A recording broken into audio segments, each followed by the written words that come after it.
حضرت اسما بنت امیس رضی اللہ تعالی عنہا کا فرمان ہے کہ نبی کریم صلی اللہ علیہ وآلہ وسلم نے بنو جعفر کو دیکھا تو فرمایا یہ اتنے کمزور کیوں ہیں، کیا یہ فاقہ کرتے ہیں؟ تو حضرت اسما فرماتی ہیں یا رسول اللہ صلی اللہ علیہ وآلہ وسلم یہ فاقہ نہیں کرتے۔ تو آپ نے فرمایا کہ یہ بیمار رہتے ہیں؟ تو حضرت اسما بنت امیس رضی اللہ تعالی عنہا نے فرمایا نظر بد کی وجہ سے یہ دونوں بہت زیادہ بیمار رہتے ہیں، جس کی وجہ سے بہت زیادہ کمزور ہو چکے ہیں۔ اس پہ نبی کریم صلی اللہ علیہ وآلہ وسلم نے فرمایا ان دونوں کو نظر بد سے بچاؤ کا دم کرو، کیونکہ نظر بد حق ہے، اور اگر تقدیر سے کوئی چیز سبقت لے کے جانے والی ہوتی تو وہ نظر بد ہوتی۔ حضرت سلمہ رضی اللہ تعالی عنہا سے مروی ہے کہ نبی کریم صلی اللہ علیہ وآلہ وسلم نے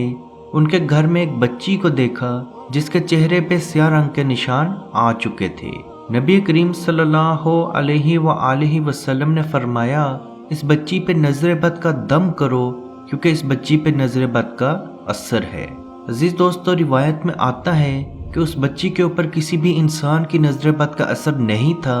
بلکہ جناتی نظر بد کا اثر تھا۔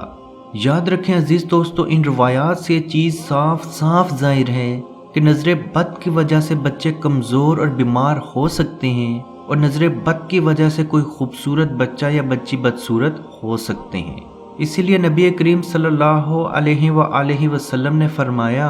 اللہ کی قضاء و تقدیر کے بعد سب سے زیادہ اموات میری امت میں نظر بد کی وجہ سے ہوں گی۔ لوگ نظر بد کو بعض اوقات بہت زیادہ مذاق میں لے جاتے ہیں کہ ہمارے بچوں کو ہی نظر بد کیوں لگتی ہے، فلاں کا بچہ ہے۔ جو بچے ٹی وی پہ آتے ہیں، انگریزوں کے بچے تو ہر تصویر میں ہوتے ہیں، انگریزوں کے بچے تو بہت زیادہ خوبصورت ہوتے ہیں، تو ان کو نظر بد کیوں نہیں لگتی،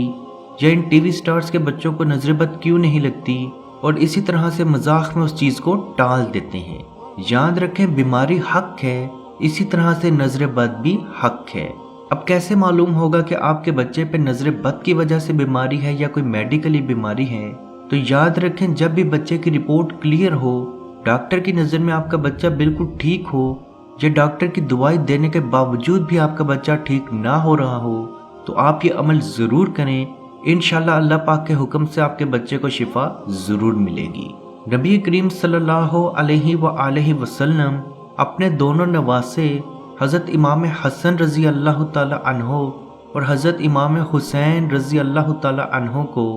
ان کلمات کے ساتھ نظر بد کا دم کیا کرتے تھے، اعوذ بکلمات اللہ التامۃ من کل شیطان و حامۃ من کل عین اللہ لامہ۔ میں تم دونوں کو اللہ تعالیٰ کے کامل کلمات کی پناہ میں دیتا ہوں، ہر شیطان اور ہر زہریلے جانور سے اور ہر لگ جانے والی نظر سے۔ اور عزیز دوستو، اس دم کو آپ نے 7 مرتبہ پڑھنا ہے، اور 7 مرتبہ اس کے ساتھ سورہ فاتحہ اور ایک مرتبہ سورہ فلق اور سورہ ناس، اول و آخر ایک مرتبہ درود شریف پڑھنا ہے، اور اس بچے کے اوپر آپ نے دن میں 2 دفعہ صبح اور شام دم کر دینا ہے، اور اگر ہو سکے تو ایک پانی کے گلاس پہ یہ دم کر دیں اور اس بچے کو یہ پانی بھی ضرور پلائیں۔ انشاءاللہ اللہ پاک کے حکم سے وہ بچہ مکمل طور پہ شفا یاب بھی ہوگا، اس کی نظر بد ٹوٹ بھی جائے گی، اور اگر وہ بدصورت ہو چکا تھا یا بہت زیادہ کمزور ہو چکا تھا تو اللہ پاک کے حکم سے وہ شفا یاب ہو جائے گا۔ نبی کریم صلی اللہ علیہ وآلہ وسلم کا فرمان ہے جو شخص یہ کلمات پڑھے لا الہ الا اللہ وحدہ لا شریک لہ لہ الملک ولہ الحمد وہو علی کل شیء قدیر سبحان اللہ والحمد للہ ولا الہ الا اللہ واللہ اکبر ولا حول ولا قوۃ الا باللہ العلی العظیم رب اغفر لی۔ اللہ کے سوا کوئی معبود نہیں، وہ اکیلا ہے، اس کا کوئی شریک نہیں، اسی کی بادشاہت ہے اور اسی کے لیے ہر قسم کی تعریف ہے، اور وہ ہر چیز پر کامل قدرت رکھتا ہے۔ اللہ پاک ہے اور سب تعریفیں اسی کے لیے ہیں، اور اللہ کے سوا کوئی معبود نہیں، اور اللہ سب سے بڑا ہے، اور اس کی مدد کے بغیر نہ ہی کسی کو گناہ سے بچنے کی ہمت ہے اور نہ ہی نیکی کرنے کی طاقت ہے، اور اس کی تمام طاقت بے شک اللہ ہی دینے والا ہے، اور اے میرے رب مجھے بخش دے۔ رات کو سوتے ہوئے کسی بھی انسان کی آنکھ کھلے اور یہ کلمات پڑھ لے، اس کے بعد وہ جو بھی دعا مانگے گا اللہ پاک کے ہاں وہ قبول ضرور ہوگی۔ یعنی کہ رات سوتے ہوئے آپ کی آنکھ کھلے اور آپ یہ کلمات پڑھیں، اس کے بعد آپ جو بھی دعا مانگیں گے اللہ پاک کے حکم سے وہ دعا قبول ہوگی۔ نبی کریم صلی اللہ علیہ وآلہ وسلم کا فرمان ہے اس کی دعا قبول ہوگی، اور اگر وہ نماز پڑھے گا تو وہ اس کی نماز بھی قبول ہوگی۔ عزیز دوستو، میرے وہ بہن بھائی جو گلہ کرتے ہیں کہ ہماری دعائیں قبول نہیں ہوتی، تو وہ یہ عمل ضرور کریں، انشاءاللہ اللہ پاک کے حکم سے ان کی تمام جائز دعائیں قبول ہوں گی۔ اللہ پاک سے دعا ہے کہ ہم سب کو اپنے حفظ و ایمان میں رکھے اور کشمیر کے بھائیوں پہ خصوصی رحم فرمائے اور ان کو آزادی کی نعمت عطا فرمائے، آمین۔ اللہ حافظ۔ اعوذ باللہ من الشیطان الرجیم، بسم اللہ الرحمن الرحیم، للہ ما فی السماوات وما فی الارض وَإِن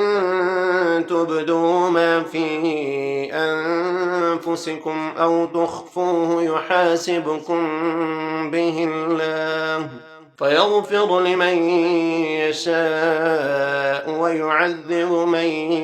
يَشَاءُ وَاللَّهُ عَلَى كُلِّ شَيْءٍ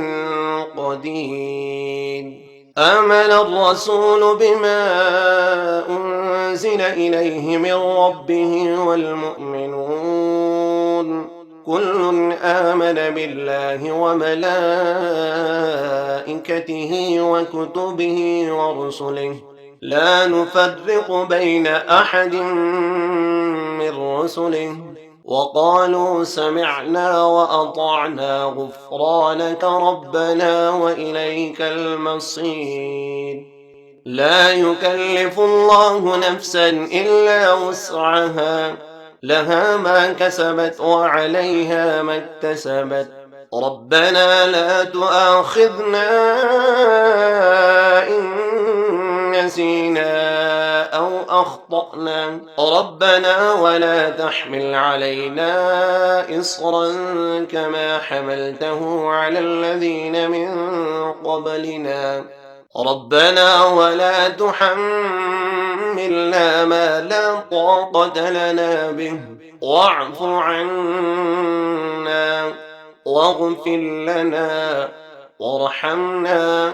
أنت مولانا فانصرنا على القوم الكافرين۔